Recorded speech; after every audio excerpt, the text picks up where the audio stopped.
एक सास की दो विधवा बहू। एक जंगल में शोभा नाम की एक चिड़िया अपने पति और दोनों बेटों बिट्टू और भोलू के साथ रहती थी।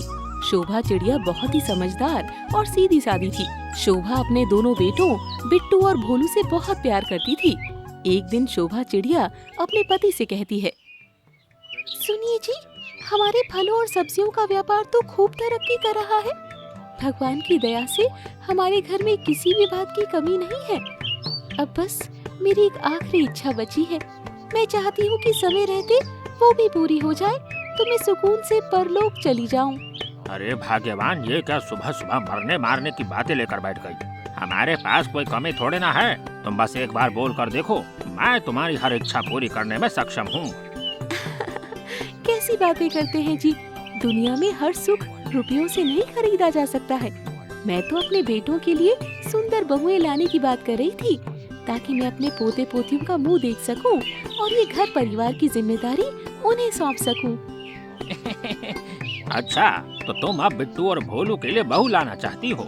ठीक है, मैं बिरादरी में अच्छे रिश्तों के लिए बात करता हूँ और बहुत जल्द ही दो सुंदर सुशील बहुएं अपने बेटों के लिए पसंद करता हूँ। हाँ। इसके बाद शोभा चिड़िया का पति अपने दोनों बेटों के लिए सुंदर सुशील चिड़िया ढूंढकर उनके हाथ पीले कर देता है। शादी के बाद, देखो बहू, हमारे घर में धन दौलत की कमी नहीं है, इसीलिए हमने शादी में तुम्हारे पिता से कोई दहेज की मांग भी नहीं की थी। मुझे बस ऐसी बहू चाहिए थी जो इस घर को घर बनाकर रखे, हमारा सम्मान करे और मेरे बेटों को प्यार से अपना ले। आपकी जैसी सास पाकर तो हम दोनों के भाग्य ही खुल गए हैं माँ जी। हम दोनों भी वादा करते हैं कि इस घर को हमेशा अपना घर समझकर ही रहेंगे और आपको शिकायत का मौका नहीं देंगे।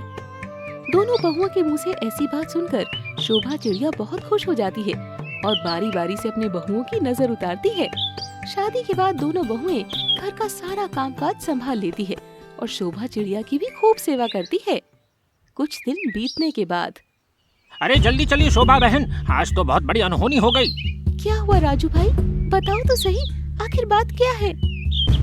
अरे क्या बताऊं शोभा बहन, आज शाम को जब आपके दोनों बेटे बगीचे की देखभाल कर रहे थे तो चीलों के एक झुंड ने आकर उनके ऊपर हमला कर दिया, जिनमें उन दोनों की मौत हो गई है।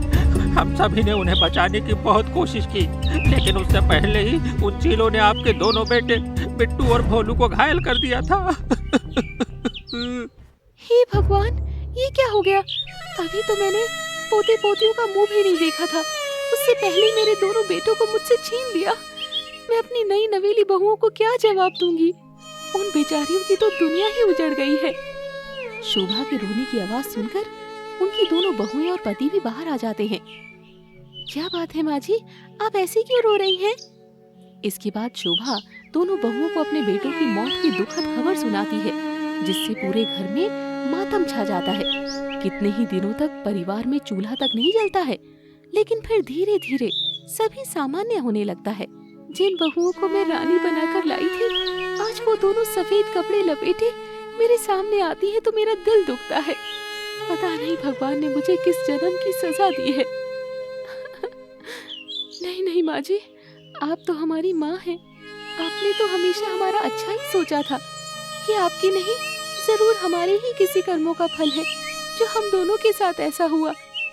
इस तरह वे तीनों सास बहू एक दूसरे को दिलासा देकर धीरे धीरे सामान्य होने का प्रयास कर रही थी।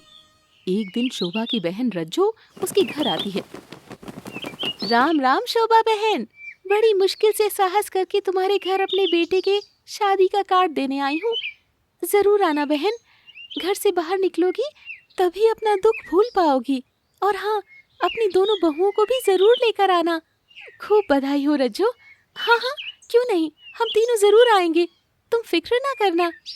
रज्जू चिड़िया के जाने के बाद, देखो छोटी, मैं घर पर ठहर जाऊंगी, तुम माँ जी के साथ शादी में चली जाना। नहीं नहीं दीदी, मैं घर पर रहकर सारा काम निपटा दूंगी, आप आराम से माँ जी के साथ चली जाइएगा। बाहर खड़ी शोभा चिड़िया दोनों की बातें सुन रही थी। क्या बात है बहू, तुम दोनों एक दूसरे को भेजने के लिए परेशान हो? क्या बात है, आखिर चलना क्यों नहीं चाहती? माँ जी, मैं नहीं चाहती शादी वाले माहौल में कोई सफेद कपड़े देखकर मेरा मजाक बनाए। मुझे इस तरह शगुन के काम में जाना ठीक नहीं लग रहा।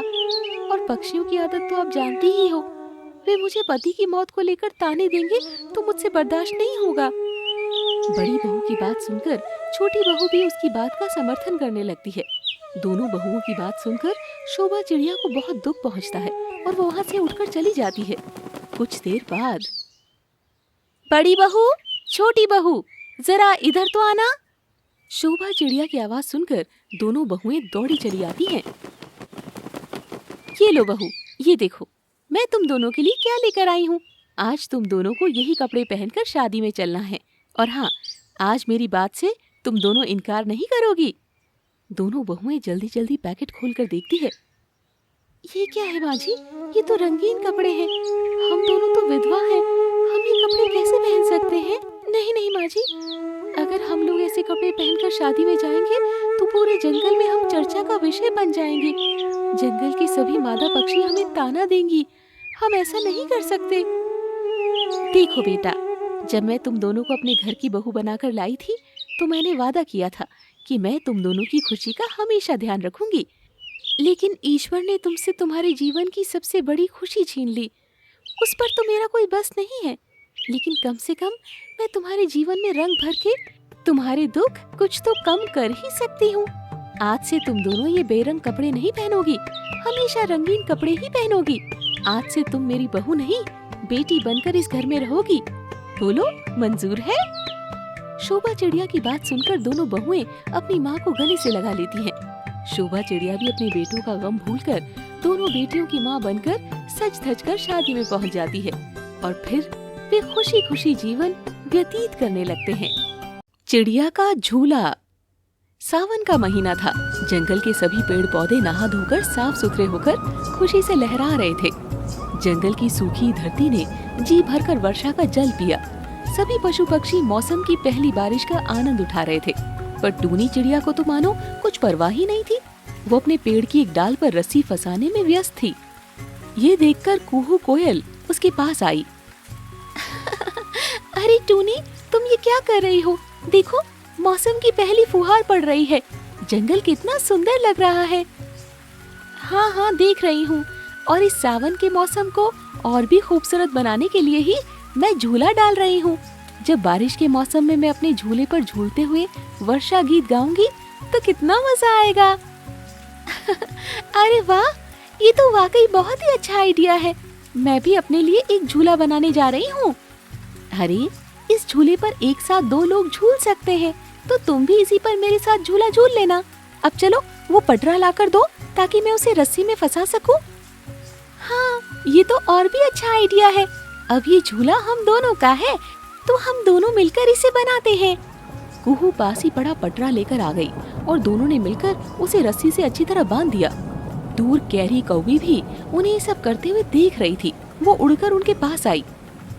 ये तुम दोनों क्या पागलपन कर रही हो? इसमें पागलपन वाली क्या बात है? हम बारिश के मौसम का मजा झूला झूलते हुए लेना चाहते हैं। बारिश के लिए पर्याप्त अनाज तो हमने इकट्ठा कर ही लिया है। खाली समय में ये झूला हमारे मनोरंजन का अच्छा साधन रहेगा। तुम चाहो तो तुम भी झूलने आ जाना। तुम्हारे झूले पे बस 2 ही लोग बैठ सकते हैं, तो इस पर झूलने के लिए मुझे हर बार तुम्हारी इजाजत लेनी होगी। वैसे भी मुझे ये सब बचकानी हरकतें नहीं करनी। बारिश से भीगकर बीमार पड़ गई तो?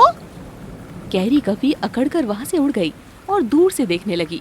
टूनी का झूला तो मुझे भी बहुत पसंद आया, पर मैं जानती हूँ कि टूनी अपनी पक्की सहेली कुहू को अपने साथ झूले पर बिठाएगी और मेरे साथ नौकरों जैसा व्यवहार करेगी। अभी अभी मैं उन दोनों से कहकर आई हूँ कि ये सब बचकानी हरकतें हैं, इसीलिए अब खुद के लिए दूसरा झूला भी नहीं डाल सकती। अगर मैंने झूला डाला तो वो दोनों मेरा मजाक बनाएगी। इसी प्रकार कैरी सोच सोच कर दुखी होती रही, पर उसने अपने लिए झूला नहीं डाला। उधर कैरी की भावनाओं से अनभिज्ञ कुहू और टूनी मस्त होकर झूले का आनंद उठा रही थी। अरे वाह, बारिश की फुहारों के बीच झूला झूलने का तो अपना ही आनंद है। देखा मेरा आइडिया मजेदार था ना? काश कैरी भी यहाँ होती तो हम तीनों बारी बारी झूला झूलते, पर उस पर तो बड़प्पन का भूत सवार है। टूनी, तुम मानो या ना मानो, पर वो हम दोनों की दोस्ती से जलती है। तभी वहाँ तोताराम और कालू चीड़ा भी आ गए। अरे वाह टूनी, तुम्हारा झूला तो बहुत ही मजेदार और मजबूत लगता है। हाँ हाँ, हमें भी झूलने दो ना प्लीज। अच्छा अच्छा ठीक है, हम उतर जाते हैं और थोड़ी देर तुम दोनों झूल लो, वरना रोने लगोगे। वो लोग हंसने लगे। अब कालू और तोताराम एक साथ झूला झूल रहे थे। टूनी और कुहू ने अपना झूला जंगल के सभी पक्षियों के साथ शेयर किया। शायद ही कोई भी पक्षी हो जो उस पर ना बैठा हो, पर कैरी कभी उनके पास झूलने की इच्छा लेकर नहीं गई। टूनी ने सबको झूला झूलने दिया, पर मुझे झूलने के लिए नहीं बुलाया। उससे अपने झूले पर बहुत घमंड है। उसी समय तोताराम कैरी के पास आ गया। अरे कैरी, तुम यहाँ क्या कर रही हो? जंगल के सभी पक्षी टूनी और कुहू के बनाए झूले का आनंद ले रहे हैं और तुम यहाँ डाल पर बैठी हो। मुझे नहीं झूलना झूला। तुम सब तो पागल हो चुके हो। क्या बच्चा क्या बूढ़ा, जिसे देखो वही झूला झूल रहा है। अरे कम से कम बूढ़ी चिड़ियों को तो अपनी उम्र का ख्याल रखना चाहिए और ऐसी बचकानी हरकतों से बचना चाहिए। अरे कैरी, हम सब के अंदर एक छोटा बच्चा हमेशा जिंदा रहता है। अरे हम कितने भी बूढ़े हो जाएं, पर बचपन के दिन सबसे सुहाने लगते हैं। चलो तुम भी आज बच्ची बन जाओ। मुझे नहीं बनना बच्ची। और वैसे भी टूनी ने अपनी सहेली कुहू के साथ मिलकर झूला बनाया है। वो उस झूले पर मुझे बराबरी का हिस्सा क्यों देगी? वो मुझे भी झूला बनाने के लिए बुला सकती थी ना, पर नहीं, वो मुझे अपनी सहेली ही नहीं मानती। कैरी गुस्से से वहाँ से चली गई तो तोताराम भी झूला झूलने चला गया। दिन भर झूला झूलकर सभी पक्षी अपने अपने घर सोने चले गए। अगली सुबह घर के बाहर का शोर सुनकर टूनी सारे कामकाज छोड़कर बाहर आई तो देखा कि उसका झूला टूटा पड़ा है। अरे ये क्या, मेरा झूला कैसे टूट गया? कल रात तक तो एकदम सही सलामत था। अरे मुझे तो ये कैरी का काम लगता है। अब वो तुम्हारे झूले से बहुत जलती थी। कल ही वो मुझसे तुम्हारे झूले की बुराई कर रही थी और कह रही थी कि तुमने और कुहू ने मिलकर झूला बनाया है, तो तुम दोनों इस पर उसे अधिकार ही नहीं दोगी। देखा, मैं तो जानती थी कि वो हम दोनों की दोस्ती से जलती है। कल रात में उसी ने झूले की रस्सी काट दी होगी। वो सभी पक्षी कुहू के घर पहुँचे तो पाया कि वो घायल पड़ी थी। टूनी और बाकी पक्षी उसे अस्पताल लेकर गए। जब उसे होश आया तो टूनी ने पूछा, कैरी तुम्हें क्या हुआ? टूनी, कल मैं तुम्हारी झूले की रस्सी काटने पहुंची तो देखा कि दूसरे जंगल के कुछ पक्षी पहले ही तुम्हारी झूले की रस्सी काट रहे थे। तुम्हारे झूले के बारे में उन लोगों ने भी सुना था तो वो तुम्हारा झूला चुराने आए थे। मैं गई तो इसीलिए थी कि तुम्हारा झूला तोड़ दूंगी, पर उस समय उन्हें देखकर मुझे ख्याल आया कि मेरी सहेली जो मेरे जंगल में और मेरे पड़ोस में रहती है, मैं इन अजनबी पक्षियों को उसका घोंसला नहीं चुराने दूंगी। बस यही सोचकर मैं उनसे लड़ गई। उन लोगों ने ही मुझे घायल कर दिया और वहाँ से भाग गए। अरे गैरी, तुमने एक मामूली झूले के लिए इतनी मार क्यों खाई? झूला तो मैं दोबारा बना लेती, पर तुम्हारी जैसी सहेली दोबारा कहाँ पाती। क्या सच? हाँ कैरी, तुम नाहक ही हमसे रुष्ट रहती थी। हम दोनों ही तुमसे दोस्ती करना चाहते थे। उस दिन के बाद वो तीनों खुशी खुशी साथ साथ रहने लगे।